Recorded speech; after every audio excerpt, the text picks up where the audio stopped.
नमस्कार साथियों, आज फिर से एक नई वीडियो के साथ। इस वीडियो में हम लोग क्लास 12th जेसीईआरटी के द्वारा जारी किए गए मॉडल सेट सब्जेक्ट बायोलॉजी का सॉल्यूशन करेंगे। तो सबसे पहला क्वेश्चन है, in angiosperm male gametophyte are formed by the division of.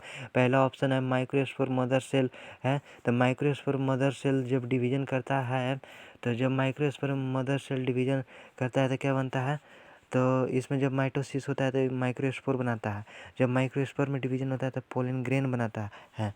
और जब पोलन ग्रेन बनाता है तो पोलन ग्रेन नहीं पूछा है ना, पोलन मेल गेमिट पूछा है। तो पोलन ग्रेन मेल गेमिट नहीं होता, मेल गेमिटो फाइट होता है, ध्यान रखिएगा।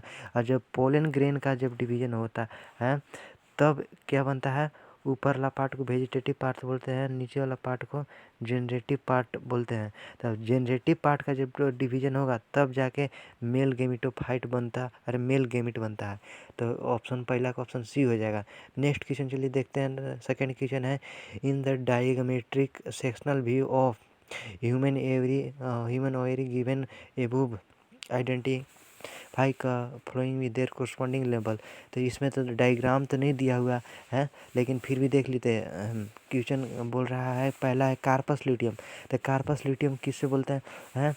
तो जब ग्राफियन फोलाइकल का वह भाग, मान लीजिए कि कोई फोलाइकल है, ठीक, मान लीजिए कि फोलाइकल है, फोलाइकल के बाहर ये सब क्या है, फोलिकुलर डेवलप होकर प्राइमरी सेकेंडरी टर्शियरी फोलिकल बना जाता है। इसके ऊपर स्ट्रक्चर ऐसे बनते जानता है। और टर्शियरी फोलाइकल में क्या हो जाता है कि ऐसे एंट्रम आ जाता है, इसी को एंट्रम बोलते हैं। इसी को जो स्ट्रक्चर होता है गोलाकार इसके बीच में, उसी को क्या बोलते हैं, एंट्रम बोलते हैं। और ग्राफियन फ्लाइकल का बोलते हैं तो जब मैच्योर फ्लाइकल हो जाता है, मैच्योर फ्लाइकल को ही ग्राफियन फ्लाइकल कहते हैं, जब प्राइमरी ओसाइट रिलीज होता है। तो चलिए, इस क्वेश्चन का तो डायग्राम ही नहीं दिया हुआ है क्वेश्चन में, तो अनकम्प्लीट क्वेश्चन। नेक्स्ट क्वेश्चन देखते हैं। थर्ड नंबर क्वेश्चन क्या बोलता है कि in Mendel experiment with garden pea round shape was dominant over wrinkle seed, yellow cotyledon was dominant over green cotyledon, what are the expected phenotypic ratio to in generation cross. तो मान लीजिए जब इसको आप F1 क्रॉस कराइएगा तो क्या होगा, तो खुद यहाँ देखिए क्वेश्चन में दिया हुआ है, F1 क्रॉस कराइएगा तो एक राउंड और येलो सीड बनेगा। और जब फिर क्या बोला है कि F2 जनरेशन में क्या बनेगा, मान लीजिए कि इन दोनों को हम लोग को क्या कराना है, क्रॉस कराना था। चलिए करा के देखते हैं क्या आता है। कैपिटल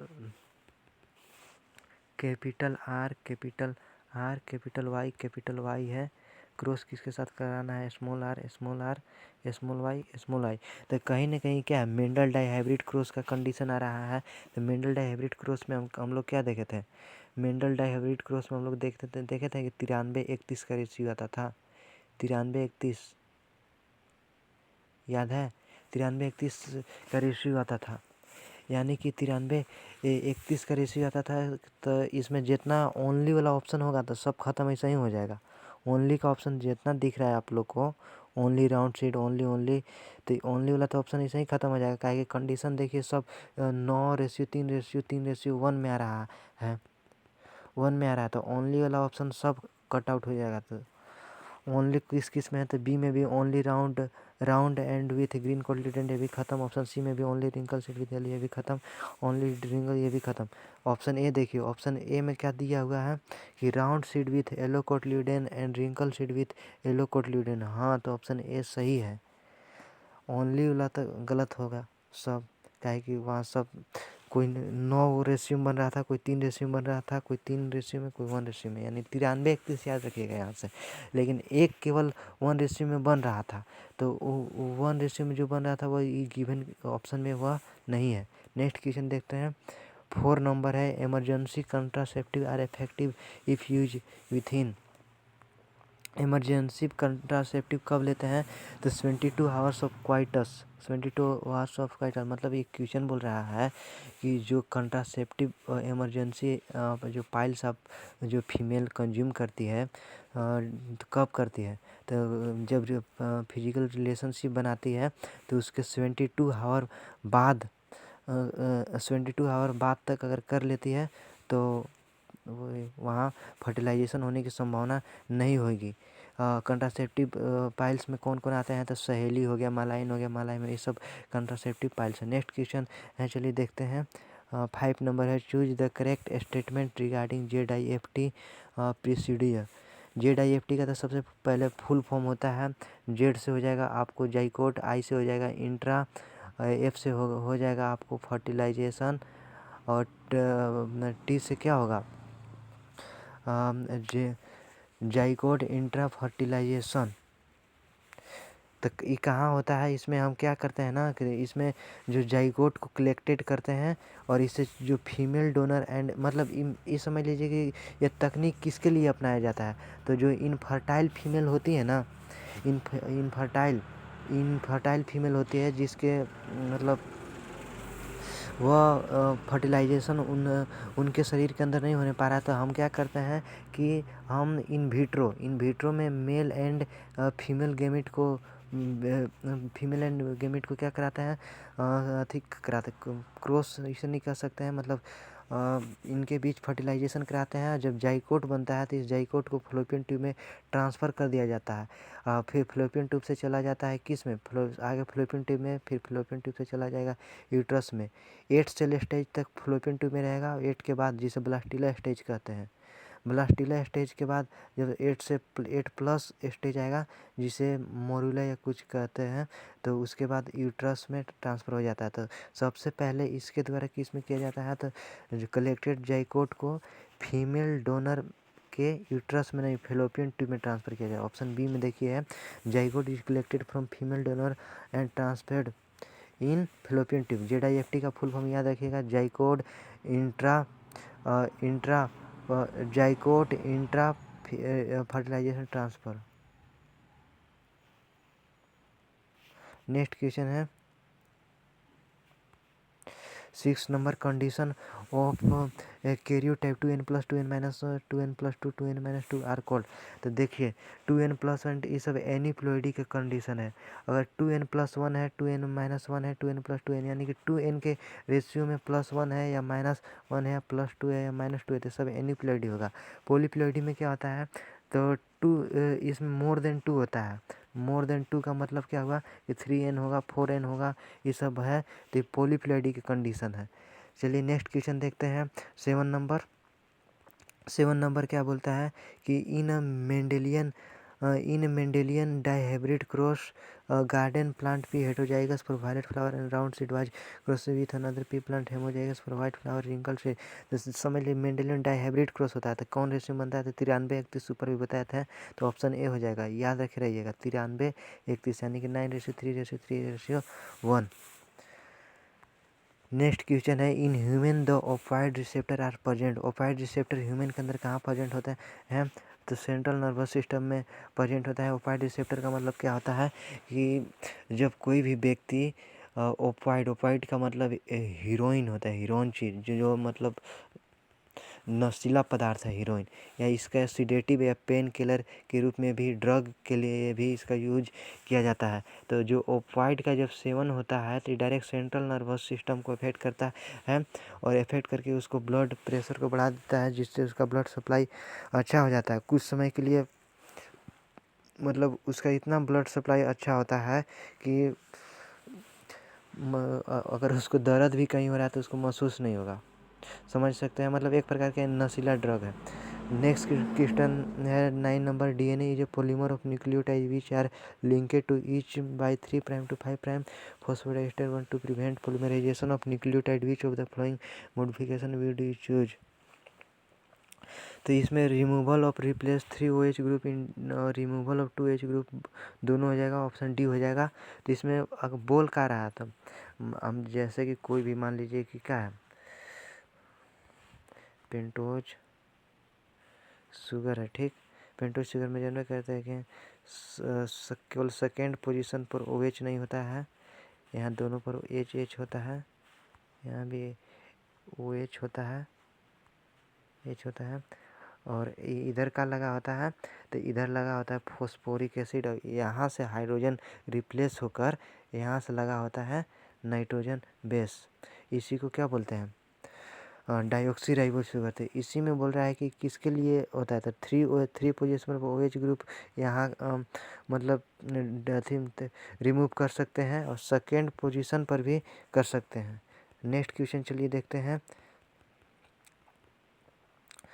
नेक्स्ट क्वेश्चन क्या है, 10 नंबर बोलता है विल 10 नंबर चलिए देखते हैं। 10 नंबर क्या बोलता है, will 10 number will analysing DNA of an organism number of 5386 nucleotide were found which of the proportion different base and adenine 29%, guanine 17%, cytosine 32%, thymine 17% considering the Chargaff rule. तो देखिए चार्गफ, ये तो साफ साफ क्वेश्चन गलत दिख रहा है। चार्गफ रूल इरविन चार्गफ के अनुसार क्या था कि उसमें एडेनिन जो बराबर होता है वो थायमिन के बराबर होना चाहिए, और जो गुआनिन बराबर होना चाहिए साइटोनिन का बराबर होना चाहिए, और जो इसका सम बराबर होना चाहिए, यानी कि A+G बराबर C+T होना चाहिए। C+T होना चाहिए। 10 नंबर क्वेश्चन था ना,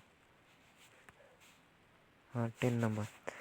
क्या होना चाहिए कि एडेनिन बराबर होना चाहिए थायमिन का, और गुआनिन बराबर होना चाहिए साइटोनिन का, और एडेनिन प्लस गुआनिन को जब एडेनिन प्लस गुआनिन को जोड़ेंगे तो बराबर आना चाहिए किसका, साइटोनिन प्लस थायमिन का। तो एक में देखते हैं सबसे पहले कि एडेनिन और थायमिन इक्वल है। तो देखिए इस क्वेश्चन में आप देखिएगा, तो एडेनिन देखिए कितना है 29% दिया हुआ है, और थायमिन देखिए कितना है 17% दिया हुआ है। थायमिन कितना है 17% दिया हुआ है। तो उसमें देखिए एडेनिन कितना है 29% और थायमिन कितना है 17%। ये देखिए थायमिन 17%, एडेनिन 20%। ये तो पहले कंडीशन का सेटिस्फाई नहीं कर रहा है।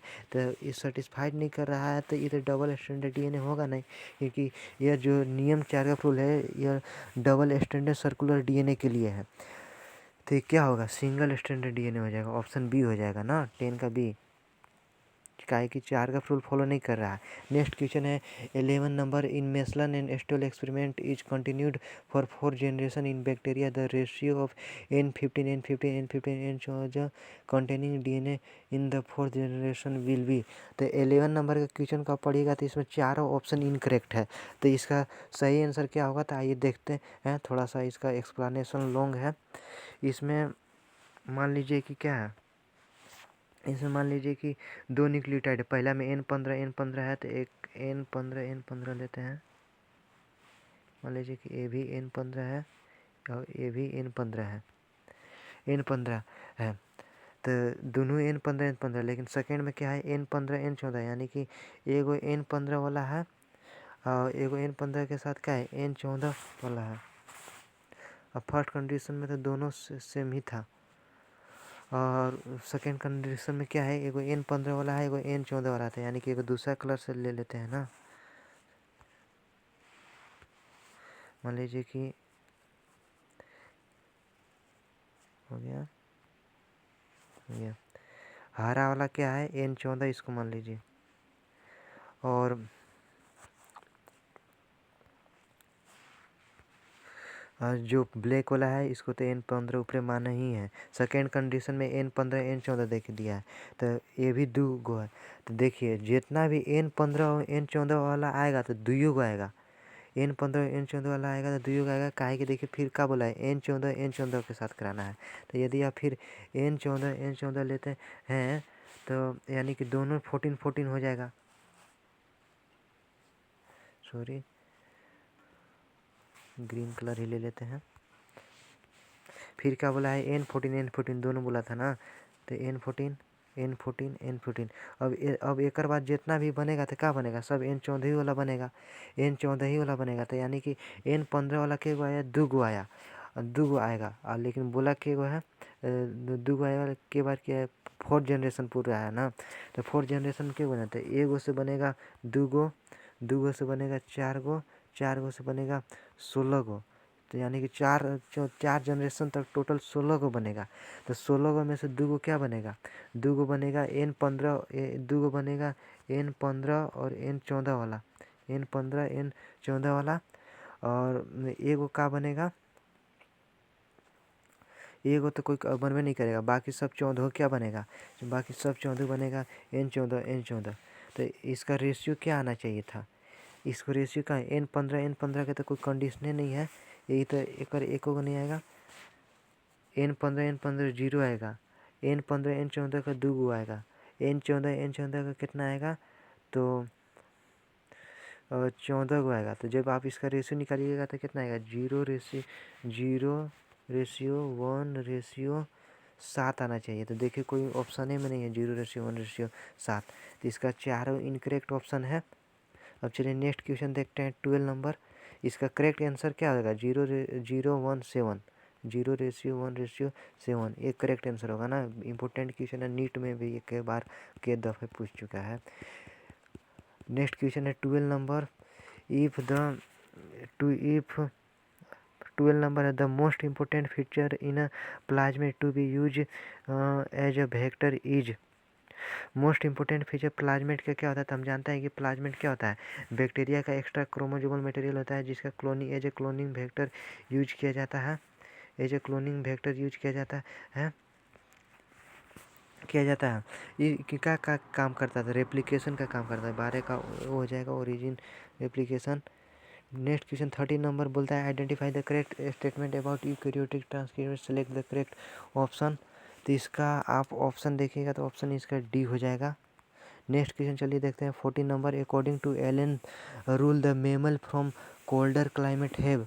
कोल्डर क्लाइमेट में जो रहते हैं उस एनिमल्स के क्या होता है, shorter year and shorter limb होते हैं, छोटा कान और छोटा अंग होता है एलन रूल के अनुसार, जो ठंडे प्रदेशों में जानवर रहता है। नेक्स्ट क्वेश्चन है 15 नंबर से देख लिए। नेक्स्ट क्वेश्चन है 16 number. HIV that cause its first start destroy. तो HIV जो ह्यूमन इम्यून डिफेंसिव वायरस है, जिसे एड्स जो सेक्सुअली ट्रांसमिटेड डिजीज है एक प्रकार का, ये प्राइमरली सबसे पहले हेल्पर टी लिम्फोसाइट को किल करता है। क्यों करता है कि helper T cell information collect करता है कोई भी फॉरेन पार्टिकल का, तो HIV क्या करता है कि टी लिम्फोसाइट को ही अथी कर देता है, उसी को सबसे पहले डिस्ट्रॉय कर देता है। तो इन्फॉर्मेशन जाएगा ही नहीं बीटा लिम्फोसाइट तक, तो इसको कोई मारने आएगा नहीं करेगा। तो यानी कि क्या हो जाएगा, 16 का ऑप्शन ए हो जाएगा। याद रखिएगा कि टी लिम्फोसाइट का काम क्या होता है, तो इन्फॉर्मेशन कलेक्ट करता है, इसी की इन्फॉर्मेशन के आधार पर फिर सब मतलब जो भी लिम्फोसाइट जाता है उसको न्यूट्रलाइज करता है। तो ये तो टी लिम्फोसाइटों को ही अटैक कर देता है, उसी को ख़त्म कर देता है। तो इन्फॉर्मेशन हमारे WBC तक पहुंचता ही नहीं है।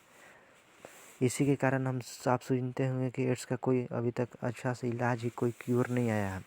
विच of the following example of hormone releasing IUDs, तो LNG-20 एंड प्रोजेस्टेड, एक ये सब क्या होते हैं, हार्मोन रिलीजिंग IUDs होते हैं। इसका मतलब कि इस सब का एक तरह का कंट्रासेप्टिव इस सब पाइल्स हैं।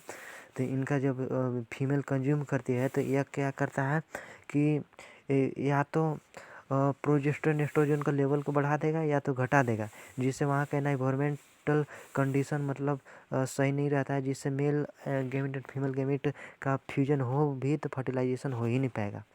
17 का ऑप्शन बी हो जाएगा। नेक्स्ट क्वेश्चन है 18 number. Match the following list of bio active substance and this role.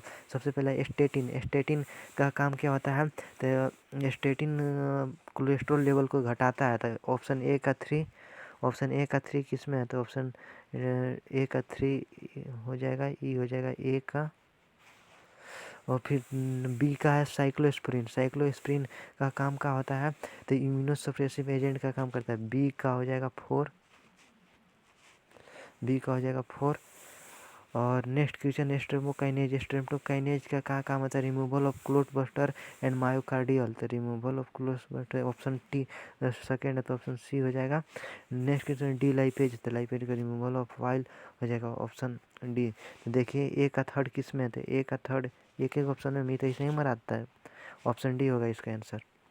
Next question है Meloidogyne incognita is a that infect B. तो मिलाइडोजिन इंगोटिया एक प्रकार का नीमेटोड है जो टोबैको के रूट में पाया जाता है। ऐसे तो उसको मतलब रूट के लिए ही एज क्या कहें एज ए खद पतवार का काम करता है। तो ऑप्शन 20 का क्या हो जाएगा? ऑप्शन 20 का सी हो जाएगा, सी। नीमेटोड रूट ऑफ टोबैको में पाया जाता है, एक प्रकार का नीमेटोड है, नीमेटोड। नेक्स्ट क्वेश्चन है 21 number, which one of the following is not a major characteristic feature of biodiversity. तो बायोडाइवर्सिटी करेक्टरिस्टिक फीचर कौन नहीं है? तो larger number of species, yes सही है। Abundance of endemic species, yes सही है। Mostly located in tropic region, yes सही है। Mostly located in polar region, नहीं। 21 का ऑप्शन डी गलत है। तो ऑप्शन हमें गलत ही चूज करने के लिए क्या है कहा है, तो ऑप्शन 21 का डी हो जाएगा। क्यों हो जाएगा? क्योंकि पोलर रीजन बोला है। अब पोलर रीजन कहाँ होता है? पोलर रीजन इस रीजन को बोलते हैं, ये इक्वेटर हो गया। तो यहाँ यहाँ को पोलर रीजन बोलते हैं, यहाँ नॉर्थ पोल, यहाँ साउथ पोल मान लीजिए। तो यहाँ वाला तो ठंडा प्रदेश हो गया। तो ठंडा प्रदेश में वैरायटी पाया जाएगा जी, वहाँ जानवर लोग वैरायटी या स्पीसीज डेंसिटी क्या होगा? कम होगा। वहाँ कम से कम जानवर आपको मिलेंगे जो वैसे सर्वाइवल कंडीशन में रह सकते, वही जानवर आपको मिलेंगे। तो वहाँ बायोडाइवर्सिटी ऐसे ही कम पाया जाएगा। नेक्स्ट क्वेश्चन है 22 number, analogous structure the result. तो एनालोगस सबसे पहले कहता है कि किसे है, तो जिसका ओरिजिन सेम नहीं होता है बट फंक्शन सेम होता है। तो ये किसका? ये तो कन्वर्जेंट इम्यूलेशन का एग्जाम्पल होता है। 22 का ऑप्शन सी हो जाएगा। नेक्स्ट क्वेश्चन है क्लिस्टोगेमस फ्लावर है इनवेरिएबल ऑटोगोमस बिकॉज। तो क्लिस्टोगेमस फ्लावर और किसे कहते हैं? तो क्लिस्टोगोमस फ्लावर उसे कहते हैं जो कभी खिलता नहीं है, आपको खिला हुआ दिखाई नहीं देगा। ये बाइसेक्सुअल होता है, इसके अंदर ही दोनों होते हैं, male gamete and female gamete, या फीमेल पार्ट या फीमेल पार्ट। क्योंकि तक कब खिलबे नहीं करता है, जब कभी खिलबे ना करेगा तो बाहर से इस पर कोई पोलन ग्रेन कौन लेके आएगा? यहाँ कोई पोलन ग्रेन मीडिएटर की कोई ज़रूरत नहीं है, ये अपने ही में अंदर ही सब काम कर लेगा। तो ये क्या होगा? बाइसेक्सुअल होगा। हाँ बिल्कुल बाइसेक्सुअल होगा। Which do not open at all, हाँ तो ये कभी खुलता नहीं। तो टेस्ट का ऑप्शन ए हो जाएगा। ये क्लिस्टोगेमस फ्लावर है। क्लिस्टोगेमस फ्लावर का एग्जांपल क्या होता है? वायोला होता है, कोमेलिना होता है, ऑक्जेलिस होता है। एक क्लिस्टोगेमस फ्लावर होता है, एक और होता है क्या चीज़? कास्मोगेमस फ्लावर। कास्मोगेमस फ्लावर ठीक इसका विपरीत होता है। ये क्या होता है? वो बाइसेक्सुअल नहीं होता है, वो यूनिसेक्सुअल होता है। यूनिसेक्सुअल के साथ साथ वो क्या होता है कि वो खिलता है, ब्लूमिंग होता है। तो इसका बहुत सारे एग्जांपल सनफ्लावर हो गया। आप जितने भी अगल बगल फ्लावर देखते हैं वो कास्मोगेमस फ्लावर देखते हैं। तो लिस्टों के 23 का ऑप्शन नहीं हो जाएगा। नेक्स्ट क्वेश्चन देखते हैं 24 number, in malignant tumour the cell proliferative grow rapidly and move other body from new tumour, this stage disease is called. तो मैलिग्नेंट ट्यूमर में क्या होता है? तो जो कैंसर का सेल होता है वो बॉडी का वन पार्ट से अनदर पार्ट में मूवमेंट करता है। तो इसी मूवमेंट को क्या बोलते हैं?